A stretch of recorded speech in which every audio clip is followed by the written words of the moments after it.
Hi friends, బాగున్నారండి? నేనైతే బాగున్నాను. ఇప్పుడు నేను చూపించేది చూడండి, బియ్యపు అవి ఎలా తయారు చేశాను పడతాను నేను చెప్తున్నాను. ఇవి నైట్ నానబెట్టుకున్న బియ్యం అండి. నైట్ నానబెట్టుకుని పొద్దున్నే కడిగి శుభ్రంగా మిక్సీ పట్టుకోవాలి. కొంచెం బరగ్గానే, మరీ మెత్త పిండి కాదు. దీంట్లోకి జీలకర్ర, ఎండుమిర్చి, అల్లం ఇది శుభ్రంగా కడిగేసి ఎండుమిర్చి నేను అల్లం మిక్సీ పట్టుకోవాలి. దానికి కల్లుప్పు, స్టవ్ మీద వాటర్ పెట్టుకుని బియ్యం మనం కొలతను బట్టి ఒక గిన్నెడు బియ్యం అయితే 7 గిన్నెలు నీళ్ళు పోసుకోవాలి. అది కొలత అండి. ఏదైనా 7 లెక్క ఈ పిండి అయినా బియ్యం అయినా సరే మనం కొలుసుకుని ఏ గిన్నెతో అయితే పిండి తీసుకున్నామో ఆ గిన్నెతో 7 గిన్నెలు నీళ్ళు పోసుకుని బాగా మరగనివ్వాలి. దాంట్లోకి ఇదిగో చూడండి, కరివేపాకు కూడా వేసుకోవాలి. అప్పుడు వడియాలు బాగుంటాయండి, బాగా టేస్ట్గా ఉంటాయి, మంచిగా పొంగుతాయి, చక్కగా తెల్లగా ఉంటాయి, పువ్వులాగా వస్తాయి వడియాలు. తిన్నారంటే వదలరు. నా వీడియో చూసినట్టయితే లైక్ చేయండి, షేర్ చేయండి, సబ్స్క్రైబ్ చేయండి ఫ్రెండ్స్.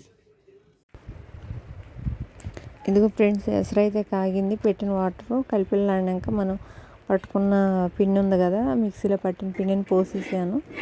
అది మరుగుతూ ఉన్న దాంట్లో పోసేస్తే చిక్కగా అయిపోతూ ఉండదండి. అందుకని మనం గట్టి పెట్టి తిప్పుకుంటూ ఉండాలి. దాంట్లోనే జీలకర్ర, ఉప్పు, ఎండుమిర్చిను అల్లం మిక్సీ పట్టుకుని పేస్ట్ చేసేసాను. అది వేసుకుంటే బాగుంటుంది. తర్వాత మనం కరివేపాకు కూడా తెంపుకొని చక్క ముక్కలు చేసేసుకుంటే ఒక్కొక్క వడియంలో కరివేపాకు వస్తుంటే టేస్ట్ బాగుంటుందండి. తింటుంటే మన నోటికి అది బాగా పొంగులు వస్తూ ఉంటాయండి. గరిటతో తిప్పుతూ ఉండాలి, లేదంటే కింద పడిపోతుంది పొంగిపోయి. అందుకే మనం తిప్పుకుంటా నిదానంగా సిమ్లో పెట్టుకుని వండుకుంటే మంచిగా ఉడుకుతుంది. ఆ పిండి అంతా ఉడికి దగ్గరికి అయిపోయి చక్కగా తయారైద్దండి. అప్పుడు మనం వడియాలు పట్టుకుంటానికి ఈజీగా ఉంటుంది. చూడండి ఫ్రెండ్స్, ఉడుకుతూ ఉంది. అది ఉడికి బాగా దగ్గరికి అయ్యేదాకా అట్లా మరుగుతూనే ఉంటుంది. దించేసానండి. ఇదిగో చూడండి, క్లాత్ పరిచేసి దాని మీద వడియాలు పడుతున్నాను. ఇలా పిండి దగ్గరికి అయితే పెట్టంగానే అక్కడే కూర్చుంటాయి వడియాలు. అటు ఇటు జారిపోకుండా ఉంటుంది పిండి. చక్కగా నీట్గా ఉంటాయి వడియాలు మనం చూడటానికి, తినటానికి. అది చూడండి, పెడుతున్నాను స్పూన్తో. ఇది చూడండి ఫ్రెండ్స్, ఒక్కొక్కటి పెడుతున్నాను. చక్కగా నీట్గా కింద పడుకోకుండా దానికి సైజు వచ్చేటట్టుగా చూసుకుని నీట్గా స్పూన్తో పోసుకుంటే వడియాలు బాగా వస్తాయి.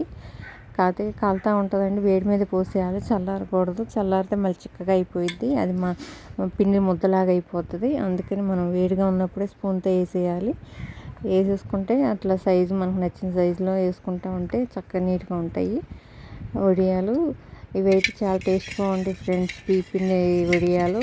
కాకపోతే రవ్వ కాదండి, మనం నానబెట్టిన బియ్యంతో పట్టిన వడియాలు వేసుకున్న మనం తిన్నా చాలా టేస్ట్ బాగుంటాయి. ఇవి అయితే ఫ్రెండ్స్ చూడండి.